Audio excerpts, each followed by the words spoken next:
자, 179페이지 임대차 보호법 교재만 짚어드리면 돼요. 기본적으로 대항 요건은 갖춰라. 대항 요건을 갖춰야 다음날 0시부터 대항력 준다, 그죠? 그러면 대항 요건이 중요한 것이 대항력은 누구한테 대항하겠다고요? 제3자에게 권리 주장하겠다는 거죠. 제3자라는 말은 임대차 계약한 임대인 이외에 임대인으로부터 확정적으로 소유권 넘겨받은 사람. 상속인 있나요? 매매계약에서 등기한 매수인, 증여계약에서 등기한 수증자, 경매에서 등기 없이 낙찰 대금을 납부한 낙찰자 소유권 취득했죠. 제3자에게 임차권을 계속 주장할 수 있다. 이게 대항력이죠.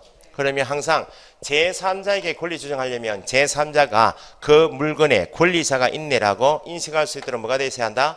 공시가 되어 있어야 제3자에게 권리 주장한다, 대항할 수 있어요. 그럼 제3자에게 대항하기 위한 요건은 주민등록하고 뭐요? 주민등록하고 주택을 인도, 입주, 점유하면 되죠. 상가 건물은 사업자 등록 신청을 하고 상가 건물을 인도받으면 요게 상가 건물 임대차 보호법상 대항 요건이죠. 그럼 요 두 개 대항 요건은 등기는 아니죠? 등기는 공시 기능한다. 등기는 등기하면 바로 공적 정보인 등기부에 공시가 되잖아요. 등기하면 대항력은 언제? 등기한 날 바로 제3자가 인식할 수 있도록 공시되기 때문에 그날 바로 대항력이 발생되지만 주민등록 인도, 사업자 등록 신청 인도는 등기는 아니기 때문에 대항력 발생되는 시점은 그날이 아니고 다음날 0시부터이죠. 그럼 이것도 등기처럼 대항 요건이면 제3자가 인식할 수 있도록 공시 기능하는 것을 있어야 되겠다. 그 대항 요건 두 개 중에서 공시 기능하는 것은 뭐다? 주민등록을 매개해서 상가 건물은 사업자 등록을 매개해서 여기 가장 기본이에요. 그럼 주민등록을 제대로 하지 못하면 사업자 등록을 제대로 못하면 공시가 되었어요. 일체 임대차 보호법 보호하는데 중요한 거예요. 그러면 주민등록 대상이 되는 건물은 주거용이겠죠.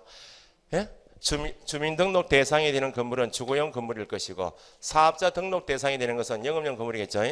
이것도 따져봐야 되고 주민등록 대상이 되는 사람은 누구인가? 자연인, 법인 다 주민등록 대상이 될 것인가? 사업자 등록 대상이 되는 사람은 자연인, 법인이 다 가능할 것인가? 이걸 따져보는 게 179페이지. 교재 구성은 주택임대차 보호법이 먼저 기술되어 있고 비교해서 박스 처리해서 같은 규정이 있기 때문에 상가 건물 임대차 보호법을 비교해서 해놓은 거예요. 같이 보시면 돼. 그죠? 179페이지 넘겨보시면 교재 한번 보세요. 상가 건물 임대차 보호법에서 박스 처리되어 있죠. 같은 내용으로 이렇게 법이 유사하기 때문에 특이한 것만 다른 것만 차이점만 나중에 비교하시면 되니까 다시 179페이지 목적물 자연인 임대차 보호법이 적용되는 사람 범위는 주택임대차보호법상 보호되는 사람은 주민등록을 해야 보호된다는 말이 주택임대차보호법이니까 주민등록 대상이 되는 사람은 자연인, 법인 다 가능하다. 법인은 주민이 아니잖아요. 법인은 사람은 맞지, 법에서 인격을 지어서 사람은 맞지만 권리 능력은 있지만 주민은 아니에요. 그래서 주택임대차보호법 적용 대상은 원칙은 제정시 처음에는 누가 보호됐는가? 자연인만 보호되었다고. 법인은 주민등록에 대상이 될 수 없으니까 법인은 보호가 안 되었다가 법이 개정되면서 무주택자는 주거생활 안정이 안 되고 있죠. 무주택자의 주거생활 안정을 위해서 밑에 보시면 굵은 글씨 찾아가시면 돼. 한국토지주택공사가 또는 주택사업을 목적으로 설립되는 울산지방공사 있겠죠. 경남, 경기 지방공사가 임대인과 임대차 계약을 합니다. 임대차 계약을 한 LH공사는 자연인 아니죠. 지방공사는 자연인 아니죠. 이 사람 명의로는 주민등록이 안 된다고. 그러면 LH공사가 선정한, 지방공사가 선정한 누구로 하여금 무주택자가 주민등록 인도 요건인 대항 요건을 갖추면 계약은 누가 있고? LH공사, 토지주택공사가, 지방공사가 계약을 했기 때문에 대항 요건은 법인이 선정한 무주택자로 하여금 주민등록 인도 받게 하고 살게 하고 누가 대항력 취득한다? LH공사가, 지방공사가. 밑에 가시면 중소기업 기본법에 의한 중소기업도 보호된다. 중소기업에 있는 사원 있죠. 중소기업이 사원의 후생복리를 위해서 임대인과 임대차 계약을 했어요. 계약한 중소기업은 자연인 아니죠. 주민등록이 안 되니까 회사 직원으로 하여금 주민등록 인도인 대항요건 갖추게 하면 누가? 중소기업이. 주택임대차보호법은 자연인 모두, 법인 모두가 적용된다면 안 되는 거예요. 딱 정해서 토지주택공사가 또는 주택사업을 목적으로 설립된 지방공사가 중소기업 기본법에 의한 중소기업이 나면 거기까지만 확정되지, 기출문제처럼 그런 특징이 없이 주식회사인 법인이 하면 보고가 안 된다고. 그런데 상가 건물은 주민등록이 아니고 사업자 등록을 하면 보호되죠. 사업자 등록하는 사람은 자연인만 가능하다, 법인도 가능하다. 회사인 법인도 사업하니까 상가 건물 임대차보호법은 자연인 법인 모두 적용되지만, 그래서 요건 묻지 않고 요걸 물어요. 주택을 묻는다고요. 자연인 다 보호되고 외국인도 자연인이다. 말은 알아듣지 못하지만 어쨌든 외국인 등록을 하게 되면 주민등록과 똑같이 봐주니까 숨쉬는 자연인은 다 보호. 그 다음에 법인은 LH공사하고 주택사업 목적 지방공사하고 중소기업까지만. 됐어요? 그 다음에 괄호 2번에 목적물 범위 있죠? 밑에 괄호 2번에 목적물 범위. 시험에 나오는 부분은 일시 사용을 위한 임대차는 적용되지 않는다. 는 것은 여러 번 나왔다고. 왜냐하면 주거생활 안정을 보장하겠다. 주거생활을 하는 사람의 안정을 주겠다는 법이 임대차 보호법이기 때문에 집수리용으로 남의 집을 한 보름 빌려 쓴다. 휴가용으로 펜션 빌려 쓴다. 그건 임대차 보호법 관계없는 거예요.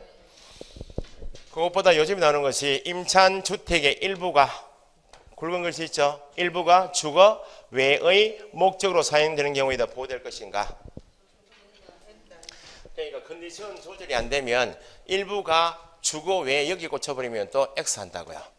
자, 임차한 건물이 방이 2칸이 있어요. 세대원이 다른 주거 공간이 없고 유일하게 주거용으로 쓰고 있는 공간이고 일부 점포 겸할 수 있다. 그러면 이 건물의 주된 용도는 뭐예요? 주거용이죠. 그래서 일부가 주거 외의 목적으로 사용되어도 주택임대차법이 다 적용이 된다. 요것 때문에 함정을 파니까 일부가 주거 외이어도 주택임대차법 적용돼요. 밑줄 다시 하시고. 그 다음에 동그라미 4번. 주거용 건물인지 아닌지는 언제 판단해요? 주거용 건물인지 아닌지는 임대차 계약 체결 당시입니까? 원래 건물 용도입니까? 주택임대차법은 사실상 주거용이면 되니까 임대차 계약 체결 당시를 기준으로 판단해요. 그래서 4번은 원래 용도가 점포나 사무실로 사용되고 있던 건물이면 주거용 아니죠? 임대인이 점포였을 당시에 건재당권 설정해서 대출받았죠?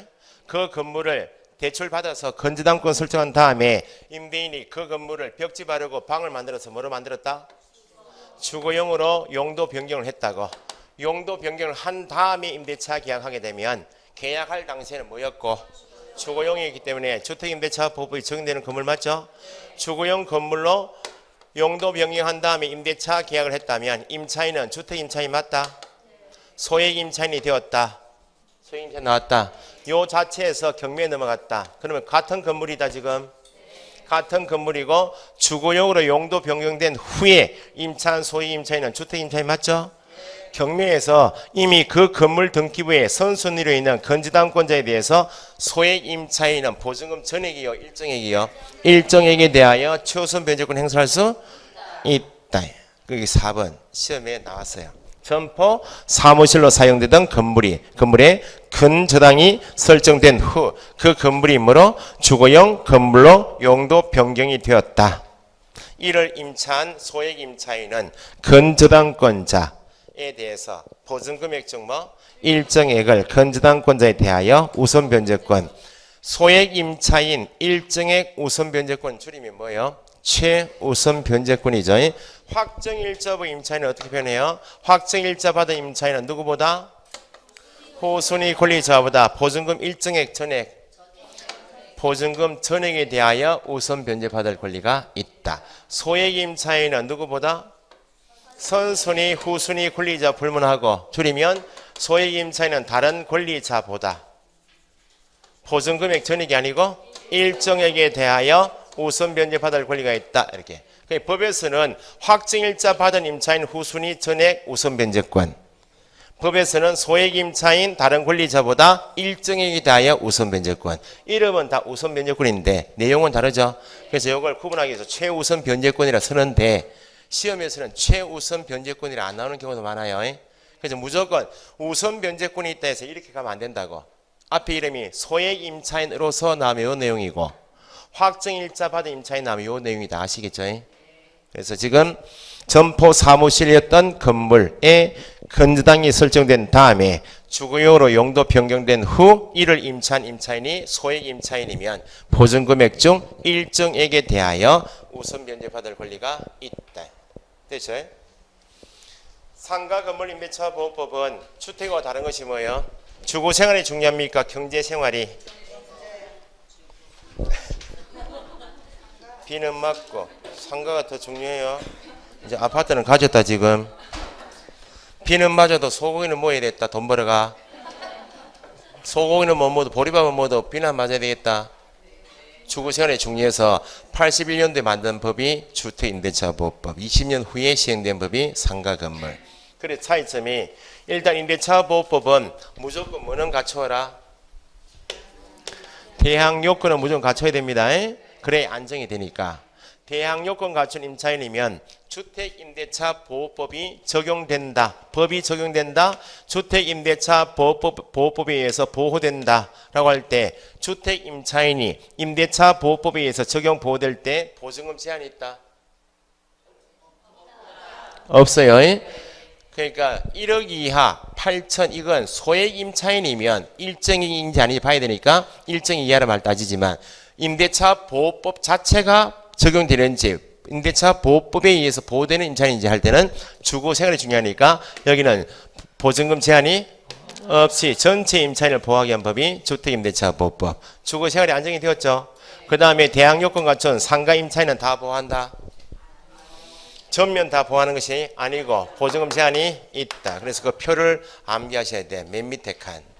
2014년 1월 1일 이후 현행 상가 건물 임대차 보호법에 의하면 서울에서 보증금 더하기 월세 곱하기 얼마? 상가 건물은 보증금 제한이 있다 없다?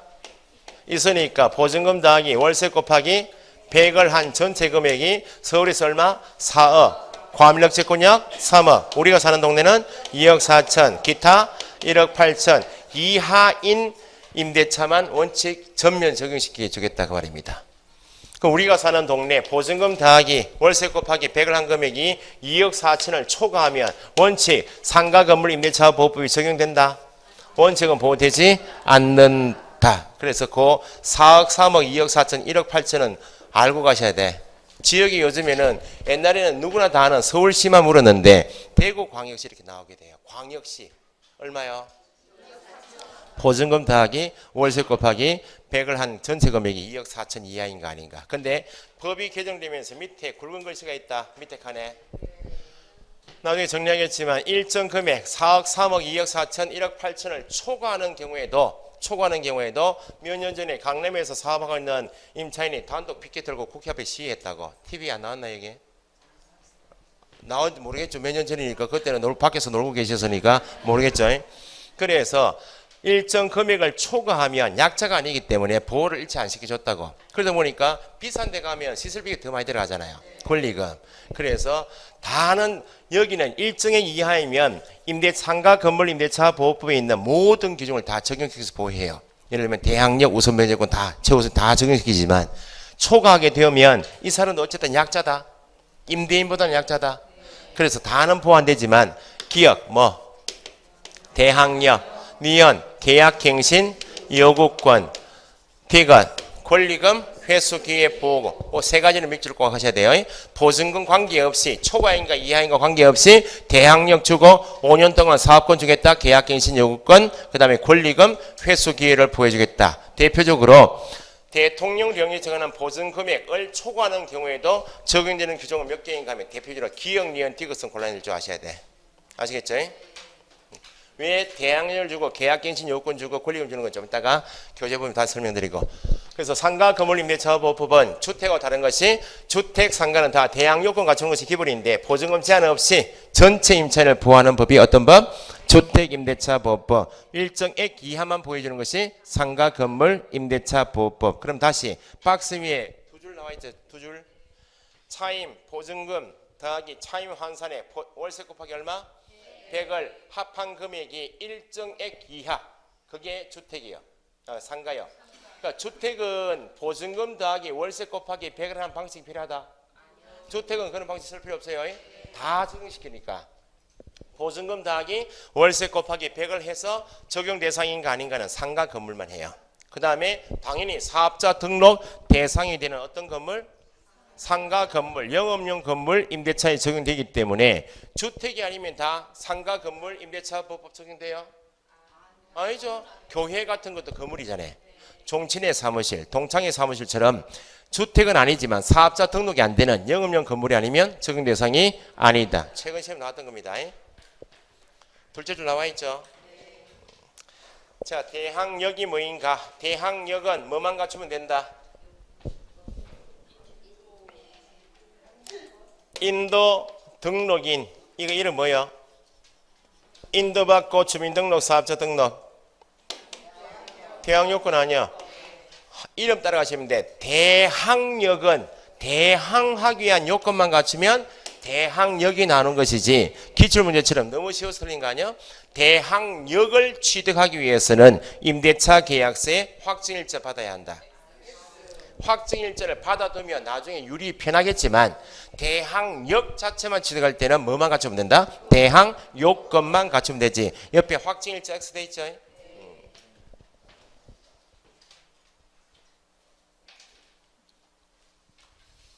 괄호 3번에 효력 발생 1. 언제 효력 발생합니까? 그냥 항상 시험에서 최근 시험 아니야? 상가 임대차를 등기한 때, 상가 임대차를 등기한 때 대항력이 발생한다. 언제? 근데 문제 이게 지금은 다 맞추잖아요. 문제에서 상가 건물 임대차 보호법에 관한 설명이 된 상가 건물 임대차 보호법을 읽어버리면 등기가 안 보여. 다음 날만 보인다고. 그 시험 치고 나오면 어머머 미쳤다 미쳤다는 문제가 이런 문제 아니야. 등기를 물으면 아 바로 공시됐구나 그날. 등기가 없는 경우에도 요건 갖추면 언제? 다음 날. 어디 가세요? 어디 가서 사업자 등록해요? 세무서입니다. 상가 건물은 세무서 나와야지. 옛날처럼 구청장 이렇게 하면 안 된다. 또 어려운 문제 아닙니다. 한계는 뭐예요? 한계다 그 말은 대항 요건을 갖추면 대항력을 준다 했다.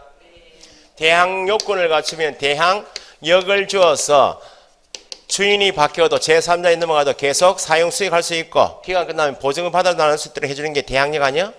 그런데 주택이나 상가 건물이 경매에 넘어왔을 때는 경매에서 권리 분석은 일부 배우셨어요. 경매에서 대항 요건을 갖춘 임차인, 대항 요건을 갖춘 임차인이면 원칙은 대항력을 줘야 되죠. 그런데 경매에서 대항 요건을 갖춘 임차인보다 선순위로 저당권이 있다든지 선순위로 압류 채권이 있다든지 선순위로 가압류 채권이 있으면 저당권 압류 가압류 목적은 사용 수익이다. 금전 채권 돈 받는 것이 목적인 것이 저당권 압류 가압류 이어서 이건 낙찰되면 낙찰자가 대금을 법원에 납부하겠죠. 낙찰 대금이 돈이 들어오면 돈 받는 것이 목적인 이것은 다 받든지 못 받든지 다 소멸되는 권리요. 그래서 경매에서 말소가 되는 권리인가 인수가 되는 권리인가 기준은 저당권 압류 가압류를 기준으로 해요. 오늘 배우시겠지만 그러면 대항 요건을 갖춘 임차인이 순위가 저당권보다 가압류 압류보다 후순위이면 순위가 늦으면 여기부터 말소되죠. 그럼 후순위 임차인은 대항 요건을 갖췄다고 해서 대항력 준다? 대항 요건을 갖춘 시점이 저당권에 압류에 가압류에 대항할 수 없는 후순위 임차인이면 대항력이 없다고. 한계다 그 말은 선순위 담보물권자 등 돼 있죠. 선순위 밑줄 담보물권자 등 옆에다가 가압류 압류 적으시라고. 임차인보다 선순위 누가 있다고요? 담보권자인 저당권자가 있다든지 아니면 압류가 있다든지 가압류가 있으면 대항력이 있다 없다? 대항할 수 없어요. 그러면 대항할 수 있다는 말은 거꾸로 뭐보다 선순위인 때만 대항할 수 있다? 저당권, 압류, 가압류보다 선순위의 대항 요건 갖춘 임차인은 목적이 사용수의 목적이니까 이때만 낙찰자인 제3자에게 대항할 수 있지. 경매에서 항상 3개 중에 1개라도 저당권에 대항할 수 없다. 저당권에 대항할 수 없다 후순위이면, 압류에 대항할 수 없어서 후순위이면, 가압류에 대항할 수 없어서 후순위이면 소멸되지. 대항력이 없다. 1개다 그 말입니다. 그죠? 밑에 유효한 공시방법을 갖춰라. 공시방법 밑줄. 공시가 되어 있어야 공시방법을 믿은 제3자에게 대항할 수 있다 그 말입니다. 그래서 전입신고를 사업자 등록을 잘못해버리면 유효하게 공시가 되었어요? 공시방법은 상가 건물을 1개 유의하실 게 상가 건물 1개 갑 소유 단독 상가인데 칸을 벽을 쳐서 일부 임차할 수도 있다. 요 부분을 임차하게 되었다고. 그럼 을이 갑 소유 상가 요 부분을 임차하게 되면 요 부분임을 공시해야 될 거 아니야. 그러면 사업자 등록 신청을 어디 갈 때? 세무서 갈 때 뭘 첨부해야 한다? 도면 첨부. 상가 건물 일부 임차 나오면 뒤에 날 말이 도면 첨부해야 한다. 이렇게. 그 다음에 주택은 다 가구가 있고 다세대 연립 아파트가 있죠. 다 가구 주택은 여러 세대가 구분해 살고 있지만 소유자가 단독이죠. 다세대 연립 아파트는 공동주택이죠. 그럼 다 가구용 단독주택에 대해서 임대차 계약했다면 이건 단독주택이니까 어디까지만? 지번까지만 전입신고하면 되지. 편의상 부여되어 있는 호수는 기재하지 않아도 대항력은 취득한다 이렇게. 다세대 연립 아파트는 개개호마다 구분하여 소유하고 있다. 갑 소유, 을 소유, 병수 다 다르죠. 그럼 내가 누구 소유의 다세대 연립 아파트에 임차한 것을 특정해야 보되기 때문에 지번 위에 동구분이 있으면 동, 호수까지 정확하게 전입신고를 해야 보된다. 그죠? 거기 밑에 몇 번? 다 가구는 지번만, 다세대 연립 아파트처럼 공동주택은 동호수까지. 어쨌든 3번 임차인 본인의 주민등록만 공시기능해요. 가족도 공시가 되어 있어요. 가족의 주민등록이 되어 있으면 본인이 부산으로 전출 갈 수 있잖아요. 그럼 배우자 자녀가 남아있죠. 그러면 공시가 되어 있다 안 되어 있다. 어느 누가 봐도 주민등록표를 열람해보면 배우자가 주민등록되어 있고 자녀가 주민등록되어 있으면 아 권리자가 있구나 인식이 될 수 있죠. 그래서 본인의 주민등록만 유의한 것이 아니고 가족도 가능하다. 6번 7번 묶으시고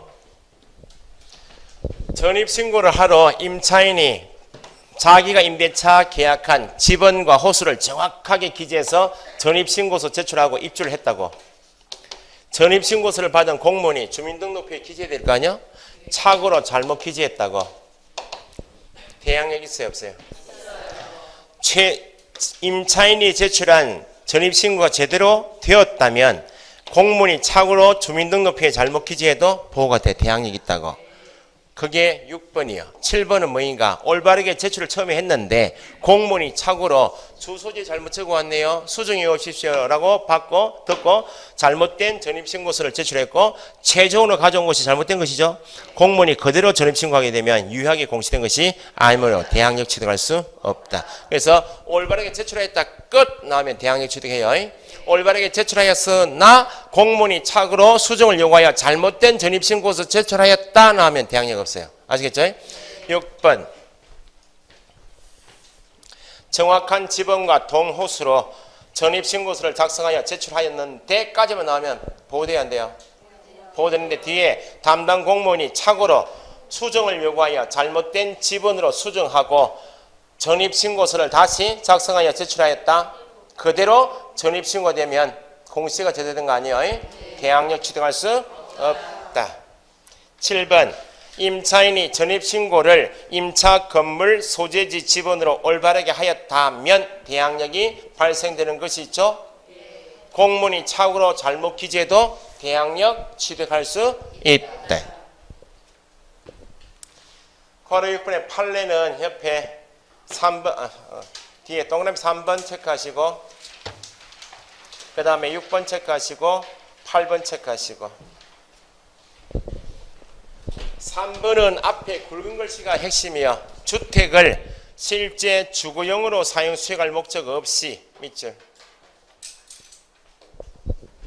주택임대차 계약의 형식은 비롯지만 임대차 계약한 임차인이 주택임대차 계약한 목적이 뭐가 아니고 주거용으로 사용 수행할 목적 없이 기존 채권을 우선 변제받을 목적일 밖에 없다.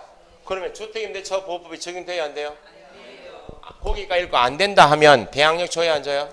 자 보세요. 갑이 을로부터 돈을 3천만 원 빌렸었어요. 채무자 갑, 채권자 을. 채무 변제를 못하고 있다고. 그래서 채권자 을하고 채무자 갑하고 협의를 해요. 네가 돈 줄 형편이 안 되면 나도 위험하니까 담보가 없어지거든요. 차용증만 적어주고 네가 채무자 네가 가진 주택에 대해서 채권자에 나오고 임대차 계약을 하자고. 임대차 계약은 유상계약이죠. 그러면 채권자이자 임차인은 보증금 줘야 될 거 아니야? 못 받은 돈이 있다 없다? 기존 채권 있죠? 기존 채권을 임대차 보증금을 하기로 하고 임대차 계약했다고. 여기까지. 기존 채권을 임대차 보증금을 하기로 하고 임대차 계약한 것은 유효다 무효다?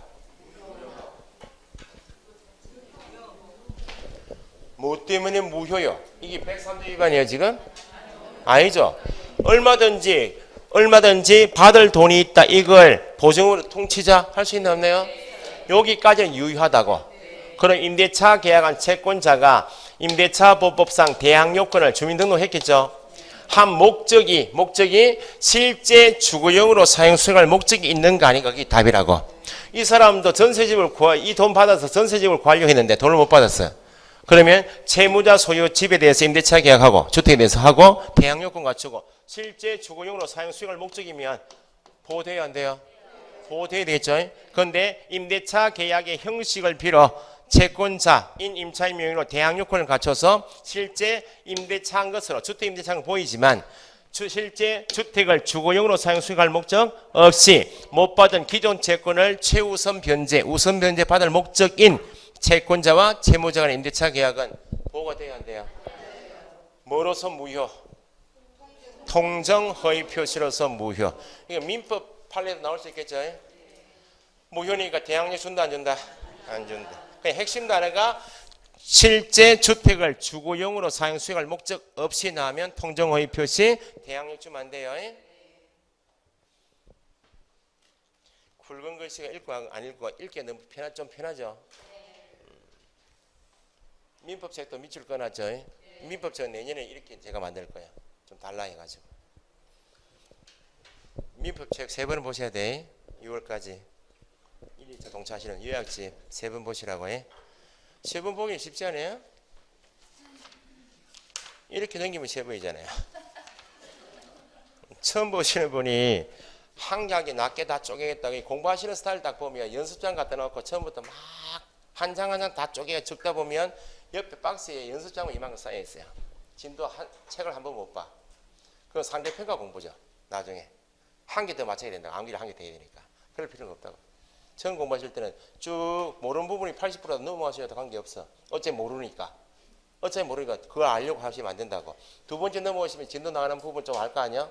한 40% 넘으니까 세 번째 넘기면 60% 70% 하신다고. 세 번째 넘겨봐야 아 민법이 이렇구나 아신다고. 그 앞에 민법 총칙까지 머물러 계신 분 있죠? 물고 못 넘어가신 분 스타일상 공부 스타일상 있잖아요. 못 넘어간 사람 있어요. 기본서 오시면 대입편 갔다가 뒤에는 깡패 체크 하나도 안 돼 있어요. 읽은 적이 없다는 거지. 대리피부들은 힘들거든. 앞부분에 무효치수 좀 하다가 법률행위 요건 조금 색칠하다가 암기할 거 의사통지인지 관여비 통지고 암기 좀 하다가 그거 나오면 탁 맞추고 실력이 없을 수 있는 것 같죠? 시험 잘 안 나온다 그는. 어쨌든 3번 6월달까지 요약집을 3번 정도 보실 수 있을 정도로 공부를 해 두셔야 돼. 그 6월 말에 1, 2차 동사하시는 분은 민법 한 과목이라도 60점, 65점 나와야 돼. 민법 한 과목만. 그러면 합격이에요. 민법이 60점, 65점은 6월 말에 나오면 올라갈수록 점수는 안정이 되겠죠. 그럼 등기법 쉽고 우리 과목이 쉽다고, 제 과목이. 공법도 어지간히 하시면 되겠더라 보니까. 제가 학원 만들면서 선생님 참 잘 보였죠? 네.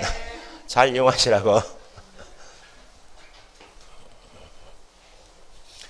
동영상을 이제 풀었어요. 유튜브에 풀고 막 풀어놓으니까 판도라 TV에 막 풀고 나오니까 청주에서 전화 오고 대전에서 전화 오고 나와가지고 오지는 못하는데 동영상 좀 열어달라고. 안 된다고. 했겠어요, 제가? 아, 예, 당연히 풀어드려야죠. 예. 해가지고. 대신에, 우리 학원 동영상만 보시면 합격하면 저한테 전화해야 된다고. 동영상 열어주긴 책 사고 동영상 열어주면 합격하면 나한테 합격했다 통지서 꼭 보내라고 했어요. 합격자 명단에 올려야 됩니다.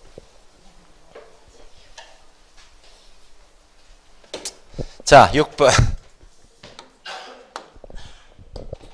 학원에마다 합격자 명단이 있잖아요. 쭉 있잖아요. 한 20, 30분은 거짓말이다, 사실은. 우리도 그래 할 건지 몰라도.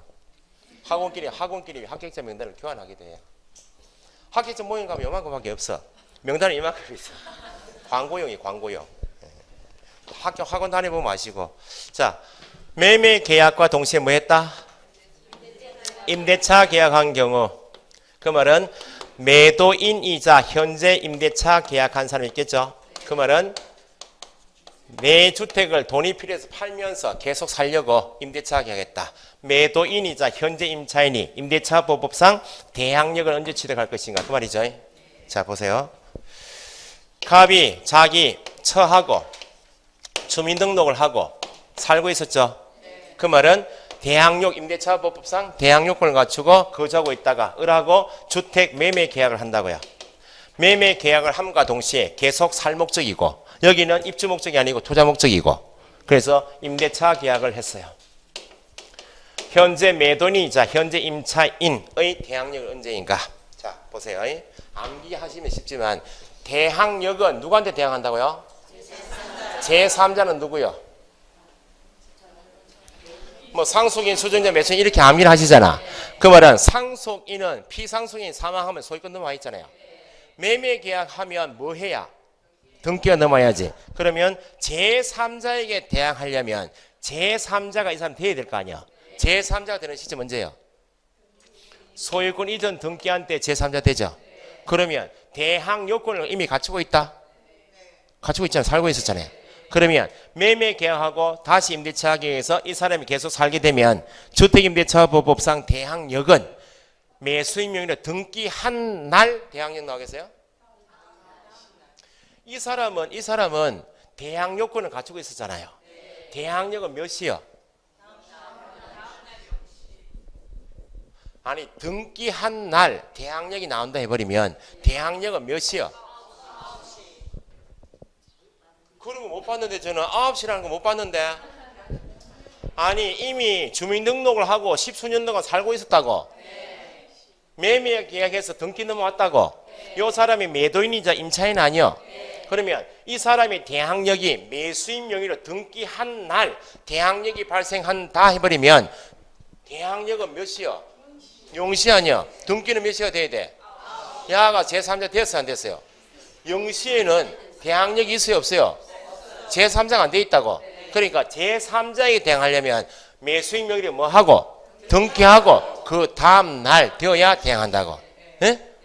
이거 나중에 문제풀이할 당에 더 비교할 게 있어요. 1차 때문에 2차 실무는 이 정도 하시면 돼. 1차 실무는 나중에 임대차 계약하고 전대차 계약 이거 다시 비교하셔야 돼. 그럼 8월 달에 됐죠 이거? 뒤에 내용을 보시니까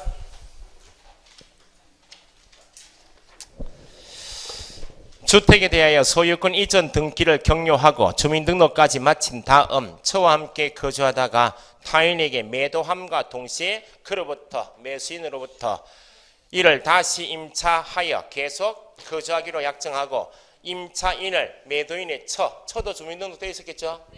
처로 하는 임대차 계약을 체결한 후에야 등기가 격려됐다. 현재 임차인의 대항력은 매수인 명의로 등기한 날이 아니고 뭐 다음 8번 다가구용 단독주택이 다세대주택으로 변경된 경우에 대항력이 있다 없다? 갑이 자기 소유 대지상에 3층짜리 다가구주택을 지었다. 201호를 을과 임대차 계약에서 을이 임차하고 있다. 대항력권 갖춰서 대항력 가지고 있겠죠.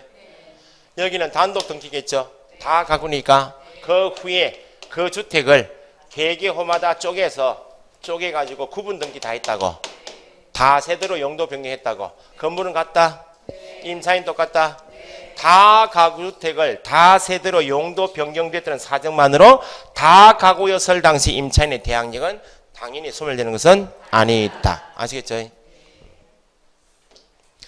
소유자가 똑같이 201호 소유자가 똑같이 아직까지 갑이요. 변경 신고할 필요도 없어.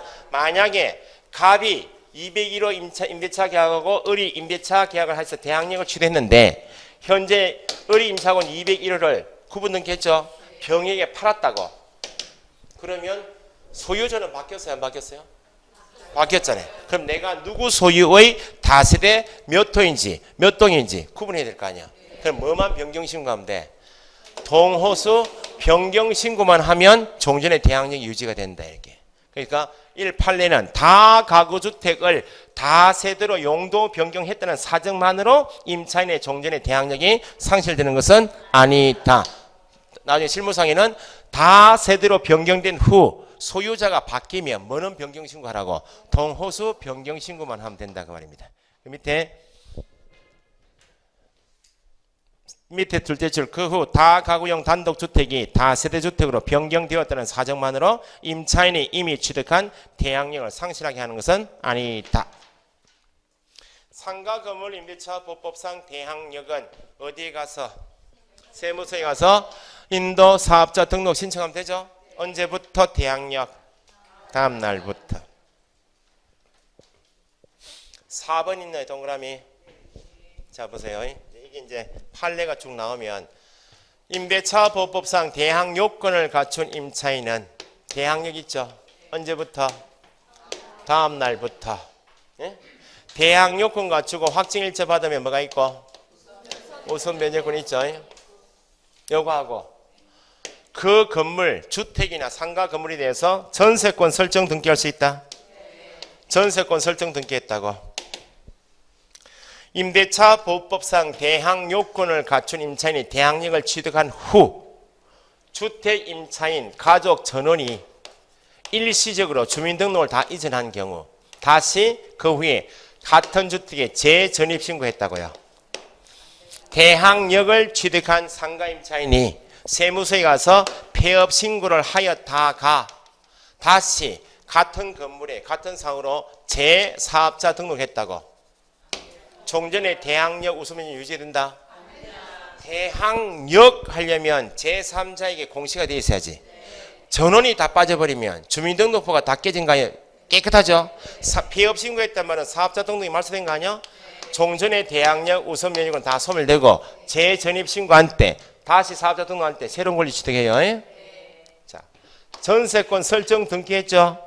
전세권자가 가족 전원이 다 이전했다고. 폐업 신고했다고. 대항력 있어요 없어요? 등기. 대항력은 제3자가 인식할 수 있는 공시가 되어 있는 거 아닌 걸 꼭 보셔야 돼. 등기가 되어 있다 안 되어 있다?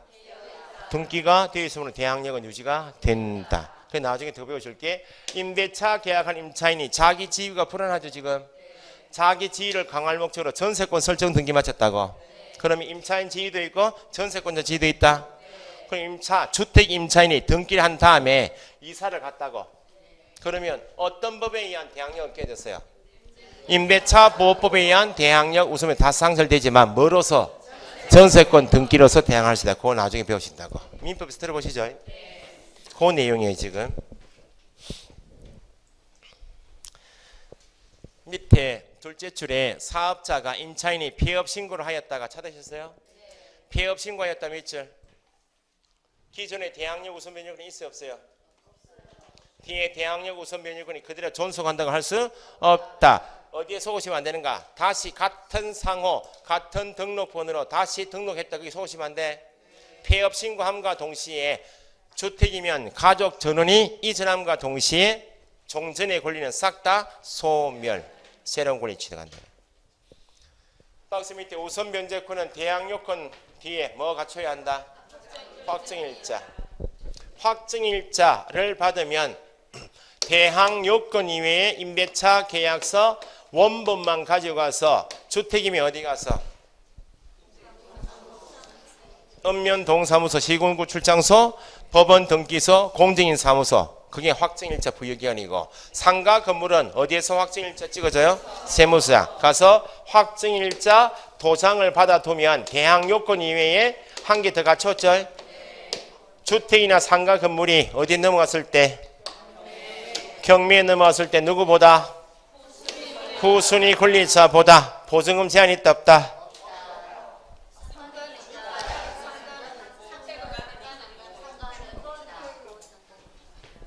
일정액이요 보증금 전액이요?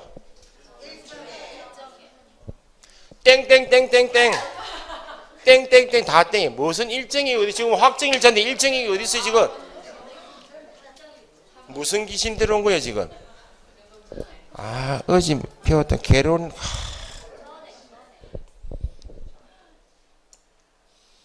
보증금 전액에 대하여 우선 변제권이 있다 없다? 이게 확정일자부 임차인의 우선 변제권이야. 그러면 계약서에 찍게 되는 확정일자 도장의 의미가 뭐인가 이것도 물어요. 가장 기초가 첫 번째 확정일자 신청을 하러 갈 때는 뭐만 들고 간다? 원본만 들고 가지. 기출문제처럼 건물 등기부 첨부한다 하면 안 돼요. 원본만 달랑달랑 들고 가면 돼요. 두 번째 임대인 동의가 필요하다. 보증금 관계없이 원본만 제출하여 신청할 수 있죠.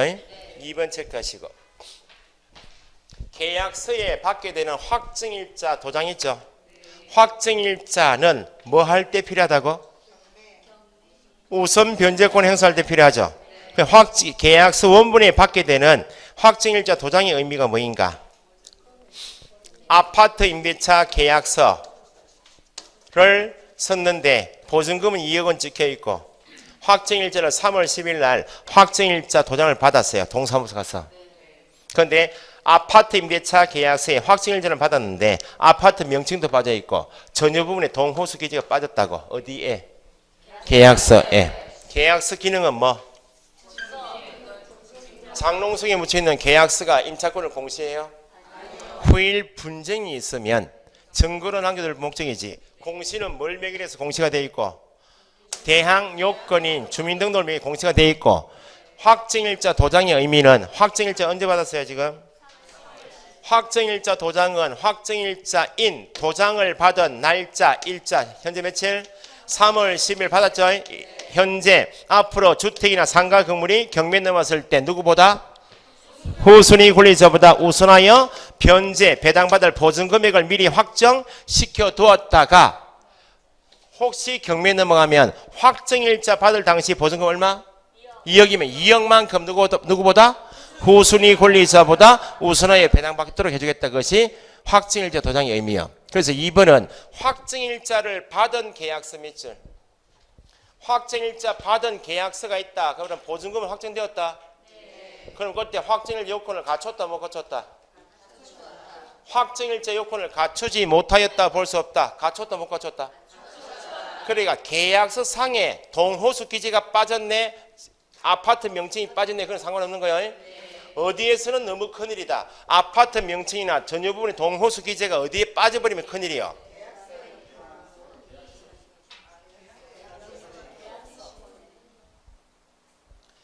계약서에는 빠져도 관계없고 주민등록할 때 빠지면 공시가 안 되니까 여기는 아예 큰일이요.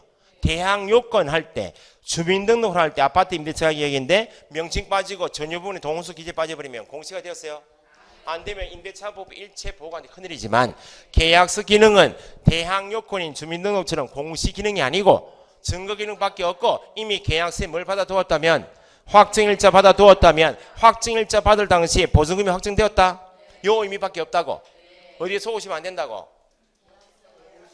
계약서에 목적물을 표시하면서 전유 부분에 동호수 기재가 누락됐다. 어머야 큰일이다 하면 안 돼요. 뭘 받아두었다고 앞에. 받았으면 확정이 되었다 안 되었다? 되었다 그러면 확정일자 요건을 갖췄다 그 말입니다. 속으시면 안 돼요.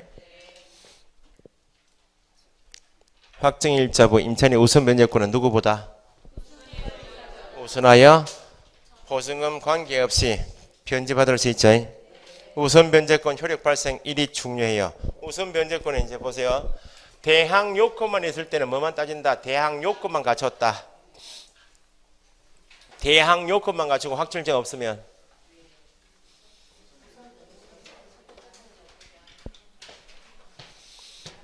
대항 요건만 갖추고 확정일자 없다. 뭘 확인한 요건이고?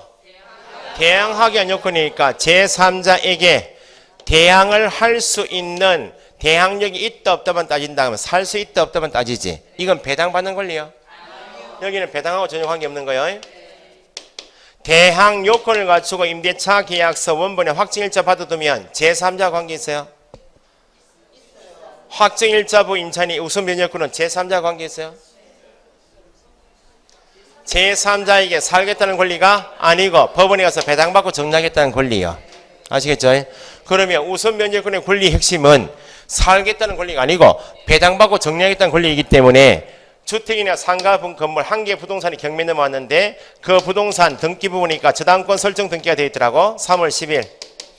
주택이고 상가다 보니까 대항 요건 갖추고 확정일자 받은 임차인이 있을 수 있다. 이 사람 우선 변제권 있어요 없어요? 저당권자. 확정일자 받은 임차인 있죠. 그러면 우선 변제권자가 한 개 부동산 경매에서 저당권자인 우선 변제권자도 있고 확정일자 받은 임차인이 우선 변제권자가 있다면 배당받는 것이 우선 변제권이기 때문에 네가 먼저 배당받을래 내가 먼저 받을까? 여기 핵심이라고. 돈 받는 것이 목적이기 때문에. 그래서 우선 변제권 물으면 확정일자 의미 동그라미 2번이 중요하고 지금 동그라미 2번 방금 했잖아요. 그거 하고 우선 변제권 효력 발생 시기가 중요하다 그 말입니다. 그러면 저당권자의 우선 변제권 효력 발생 시기는 언제? 다음날에 있어요. 저당권 설정 등기한 저당권자의 우선 변제권 언제? 3월 10일 그날 우선 변제권. 그럼 임차인의 우선 변제권 효력 발생 시기만 정확하게 날짜 계산되면 등기부 보고 저당권 설정 등기일자 비교하면 된다 그 말입니다. 임차인은 무조건 뭐는 갖추어라? 대항 요건은 갖추어라. 대항 요건 갖춘 날짜가 3월 10일. 예? 전에 3월 9일 동사무소에 가서 확정일자를 먼저 받고 왔다고. 확정일자 받고 오니까 뭐 안 하고 왔다고? 전입신고 안 하고 왔다 그 말 아니야. 다음날 전입신고 했다 그 말이고. 보통은 전입신고로 간 김에 확정일자 받아오죠. 그러면 대항 요건 갖춘 날 기준을 판단하시면 돼. 요건 갖추기 전 확정일자 받은 경우, 요건 갖춘 날 확정일자 받은 경우에 임차인의 대항력은 언제 일단? 대항력이 나와야 되겠죠. 3월 11일 0시부터 나오죠. 우선 변제권 언제?